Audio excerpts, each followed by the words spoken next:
Hello student, हमने इससे पहले वाले वीडियो में आपको प्रश्नावली 4.1 के दूसरा का 2 क्वेश्चन कराए थे। एनसीईआरटी का प्रश्नावली 4.1 के दूसरा का 2 क्वेश्चन कराए थे।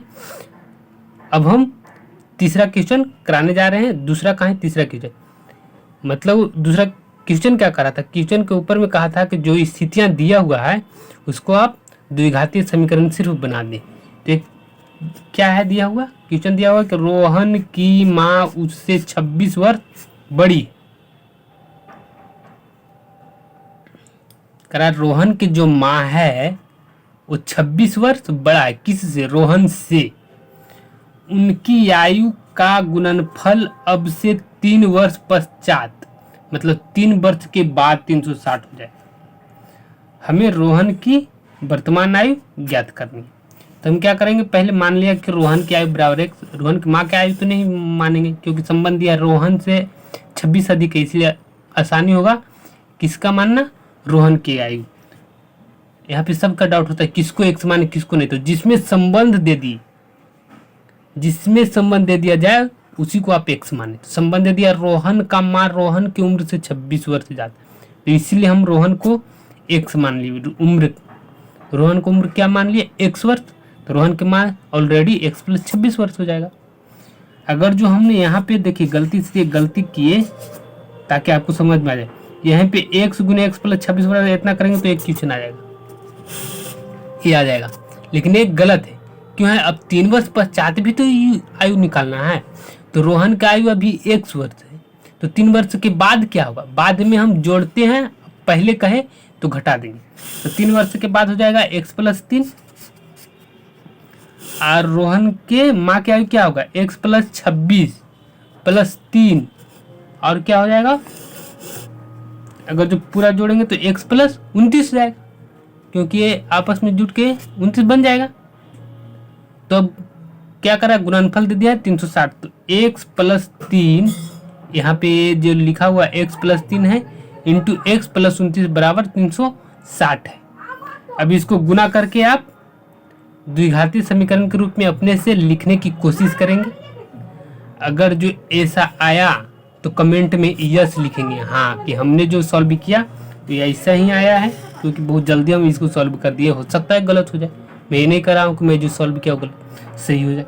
तो x square plus 32x minus 273 बराबर 0 के रूप में अगर जो आ गया तो सही है। अदरवाइज आप ट्राई करेंगे कि कहाँ पे गलत है और कहाँ पे गलत नहीं है। ऐसे मन अब कराने जा रहे हैं इसी में चौथा क्वेश्चन, इसी वीडियो में कराएंगे। एक क्वेश्चन बहुत इंटरेस्टिंग है, बहुत अच्छा क्वेश्चन है। थोड़ा सा अगर जो दिमाग लगाएंगे तो एक क्वेश्चन बहुत आसान लगेगा, लेकिन अगर जो नहीं तो बहुत बड़ा लगेगा। देखिए कितना बड़ा लिखा हुआ है। करा एक रेलगाड़ी 480 किलोमीटर की दूरी समान चाल से तय करती है। मतलब क्या हुआ इसका? मतलब एक रेलगाड़ी है जो 480 किलोमीटर, 80 किलोमीटर मतलब तो जान ही रहे कि दूरी इतना है, 480 किलोमीटर का दूरी दिया हुआ है, उतना तक वो समान चाल से चल रहा है। अगर जो चल रहा है 120 किलोमीटर प्रति घंटा के रफ्तार से, तो वही चाल से वो चल रहा है, कहूँ बीच में नहीं किया, ये नहीं किया कि 120 से 100 किलोमीटर कर दिया घटा के, या तो बढ़ा के 130 या 40 किलोमीटर कर दिया, एकदम वही चाल से चल रहा है।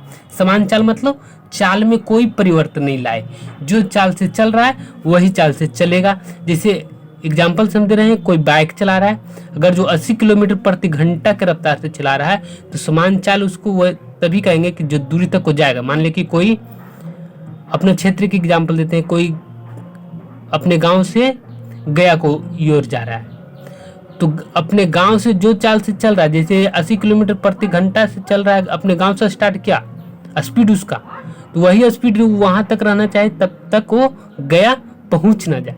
तो हम क्या कहेंगे कि जो चला है अपने गांव से गया तक पहुंचा बाइक, वो समान चाल से चला है। आई थिंक आपको समान चाल के बारे में समझ में आ गया होगा। समान चाल किसको कहते हैं? यानी कि जो दूरी तय करना है उसमें कोई चाल के परिवर्तन ना करे, इन्हें कि 100 किलोमीटर कर दे, कभी 120 किलोमीटर कर दे, ऐसा नहीं कर। तो वही रेलगाड़ी समान चाल से चल रहा है, कोई परिवर्तन नहीं किया। यदि इसकी चाल 8 किलोमीटर प्रति घंटा कम होती है इसको सोचेंगे कि अगर जो समान चाल से नहीं चलता तो क्या इस क्वेश्चन में क्या कॉन्सेप्ट क्या बिल्ड होगा, मतलब क्या परिवर्तन आएगा इस क्वेश्चन में। अगर जो आप सोचेंगे तो थोड़ा सा इंटेलेक्चुअल बनेंगे, अदरवाइज अगर जो हम बताएंगे तो यही वीडियो बहुत लंबा हो जाएगा, इसलिए क्वेश्चन करा रहे हैं डायरेक्ट हम।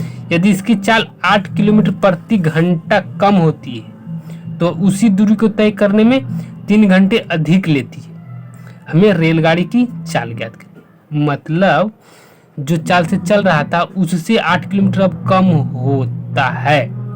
8 किलोमीटर प्रति घंटा कम हो रहा है, 8 किलोमीटर नहीं, 8 किलोमीटर प्रति घंटा यह है चाल, उसका चाल घट रहा है तो वो उसी दूरी को तय करने में 3 घंटे अधिक ज़्यादा टाइम ले रहा है। तो हमें रेलगाड़ी की चाल ज्ञात करनी। पहले तो दूरी दे दिया गया है, समान चाल मान लीजिए x किलोमीटर प्रति घंटा है, तो समय इसको क्या लगेगा, समय बराबर होता है दूरी बटे चाल।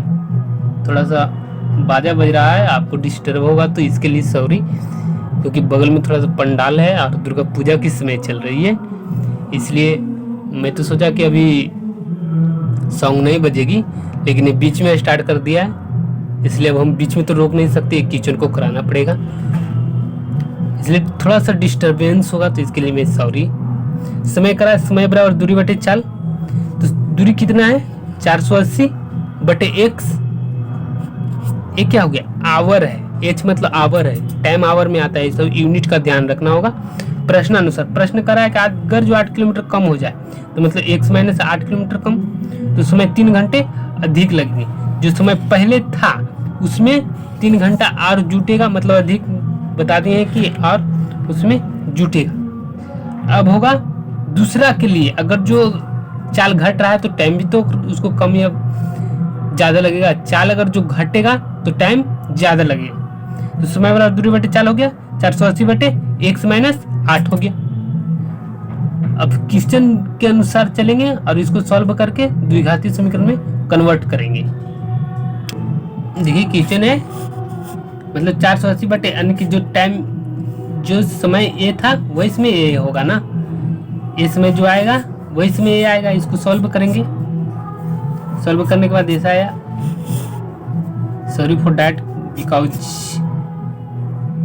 Now disturbing inside me due to Durga Puja, मतलब दुर्गा पूजा की वजह से डिस्टर्बेंस हो रहा है, इसके लिए मैं थोड़ा जल्दी जल्दी बता रहा हूँ। आई ट्राई कि मैं ये क्वेश्चन को फिर कराऊँ, बिकॉज क्वेश्चन और सारे हैं उसको हम कराएंगे।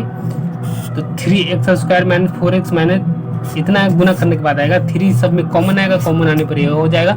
Thank you for watching. अगर जो आपको समझ में आया तो बहुत अच्छा, नहीं आया तो एक क्वेश्चन को मैं फिर से कराने की कोशिश करूँ, क्योंकि इससे पहले वाले क्वेश्चन में डिस्टर्बेंस नहीं था, तो हम इस वीडियो को बीच में काटेंगे तो अच्छा नहीं होगा, इसलिए you try to understand that question, this is good for you. Thank you for